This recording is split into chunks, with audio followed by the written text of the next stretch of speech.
NASCAR ain't a real sport like wrestling. All right, we're back on the air, ladies and gentlemen. Welcome back. I'm sorry. I was kind of hoping they wouldn't. I was kind of sleight of hand. I was hoping they wouldn't notice that I had started the recording because I wanted to catch some of this crap we do off the air. You get between. Oh, and I was in the y'all dissing on wrestling. You know what? Hey, you know what we need? We need a live studio audience. Or a fake one. Hey! You know what? We do this the right night at the Charleston Yacht Club. We'll have one. That's true. It's true. We'll have one. I guarantee you. They'll all come. They'll sit around. They got drinks. Barely alive. We wait till they get good and liquored up. You know? And then we put on a show there with a live studio audience. We'll do it upstairs in the bar. You and you. Drink till we're funny. That's right. We'll each have 4 more. Speaking of that, I was talking to a lawyer friend the other day at a soccer game. You have friends? I have a friend. He's a lawyer. Fortunately, he's a lawyer. Are you only allowed to have one? He's your friend because you give him a retainer, right? Yeah, all right, go ahead. People have lawyer friends. And I said, how's business? And he said, actually, around the holidays, it's always very good. And I said, you combine family, the holidays, and alcohol, and you got yourself a business there. Clientele, You got a business plan. Make your bones for the year. That's it. Christmas rush. Don't wait. Who did being a lawyer had a season? It's a seasonal job. Yeah. It changes with the weather. Hot weather, more clients. That's right. Ship goes down out in the middle of the Pacific Ocean. There's a priest, a doctor. You told this joke last week. No, Okay. it's a priest, It just started. a doctor, We weren't and a here lawyer. anyways and nobody was listening. Nobody's listening. No one's listening now. But anyway, so they're on a lifeboat, but the lifeboat is leaky. It was it was a crummy freighter they were crossing over on, and so that's sinking too. And there are sharks circling the boat. But they could see they've almost made just a few hundred more yards. There's an island that if they could just get to it. And they're all wondering, what are we going to do? The boat's going to sink anyway. We've got to make a jump for it. So the doctor says, look, I've spent my life taking care of the sick. Let me go first. I'll go first. We'll see if I make it. So the doctor dives into the water and swims like a maniac. Sharks nipping at his heels all the way up onto the sand. He says, if you're fast, you can make it.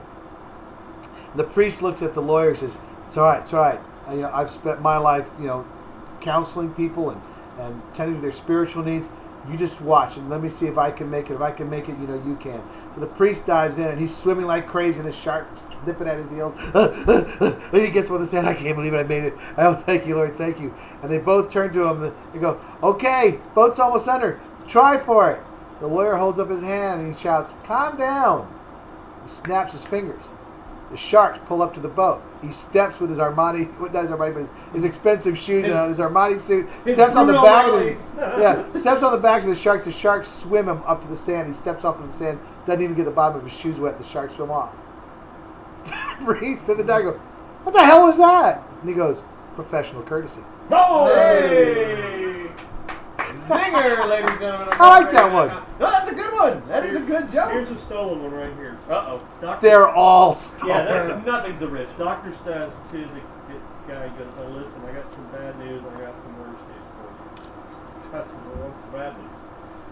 The doctor said, well, the bad news is you got 24 hours. The guy said, well, what's the news? Doctor said, well, I found out yesterday. I forgot to call you. So the guy goes home. The guy goes home and tells his wife, he says, doctor said I have less than 24 hours to live. I would like to have sex as many times as possible. 10 before I get it. She said, so they go at it. 1 time, 2 times, 3 times. They fall down exhausted. A few hours goes by, and the guy nudges his wife. He wakes up and nudges his wife. He says, you just do it one more time. The wife goes over and says, that's all fine and well good for you. You don't have to do any work to do.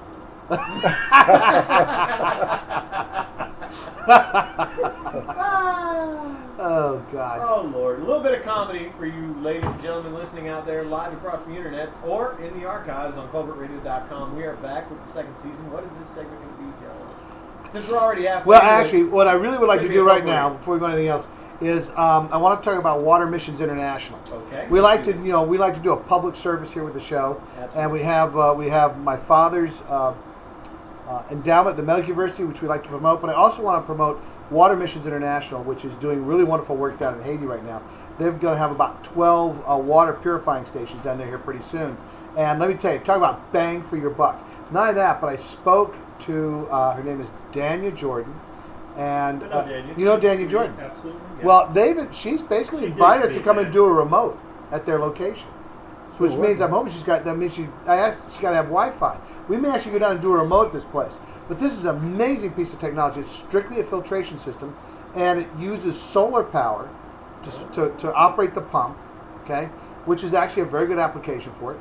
For $25,000, they can set up a single water supplying station that will produce 10,000 gallons of fresh water every day. Wow. You just drop this hose into whatever the water supply is, no matter how murky it is, and it goes through this incredible filtration system. And then they got this huge. No, it's not reverse osmosis. It's just a kick-ass filtration system, and there's a whole series of chlorine tablets the water's got to pass through and things like that. Right. But I mean, it removes all sorts of things from it. It starts with like 4-inch square fence wire. That's right. Takes out the logs, things like that, and it gets down to the point where they actually pass the water through anthracite. Go on. I said, "Isn't that coal? Isn't that like a cigarette filter?" Yes, it's a charcoal filter. Is this based on submarine technology? Because we used to make our own. It's similar to that. Yeah. I think it's very similar to that. Similar to that thing. Anyway, but the thing is, thing is so simple for the people to operate. The thing is designed where the whole thing operates on a single lever. You pull this way, fresh water. You push this way, it reverses the thing and flushes the system out. Whoa, that's awesome. The chlorine, they give them enough chlorine to last for a year. Basically the technology of a toilet. Well, no, this is. I'm just kidding, John. They have that too, though. Oh yeah. They've got this incredible thing where they dig a hole in the ground and they got this liner that goes down in it, and it's basically what it turned out to be. She was describing it, so it's like an outhouse, but it's lined. It's what it turned out to be. That's right. But they projected that it's got some kind of a system in it that turns it and keeps it level and de-chunkified.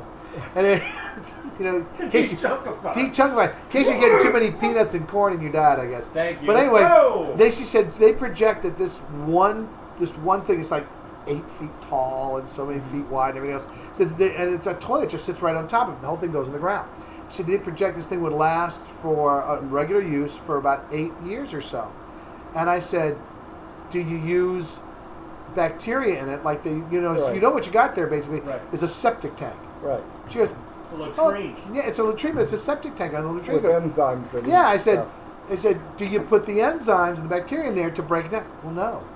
So people do that. They put them into their septic systems and make them last longer. If you just supply the people with these enzymes and everything else, couldn't it last, 10, 15 years? It's just, that's not a bad idea. I read a great story in the Post and Courier today about water missions. The Post and Courier. Yeah. I read I scanned through pictures an of the article Post in and the liberal left-wing Post and Courier, and it talked about one of the few buildings or one of the few structures still standing in a town outside of Port-au-Prince is a Water Missions International Tower. Right. Oh, is it really? The water tower. They had a struggle with they were building the foundation. And they had a problem with the engineering, so they called Water Missions International in the offices here in West Ashland. And it turns out one of the volunteers who was sweeping the floor that day was an engineering graduate from Clemson. And he took a look at the schematics and he took a look at the plans and he said, your foundation isn't solid. You need to expand it. You need to reinforce it in case something bad happens. And they did that. And now this 25-foot water tower, which has the solar-powered system you're talking about, is still standing in Haiti, still providing fresh water, even after all the earthquakes. Well, let me tell you something. You get bang for your bucks. I think it's something like 88 cents, 88 cents, somewhere along there, of every dollar goes directly to supplying water to these people. I mean, this is talking about the good things people are doing. Right. This is bang for your buck. Absolutely. If you want to donate to Haitian Relief, just go straight to these people and give them the money. They will do real good with it. And actually, these people are actually headquartered in Charleston, South Carolina. West Ashley, yes, they are. Love us some local business, especially ones with a good message. They started out local. They start out small, and they've expanded ever since. So let's give out the website. Let's give out the website when we get back, or we're going to lose this on YouTube. Okay. We'll be right back.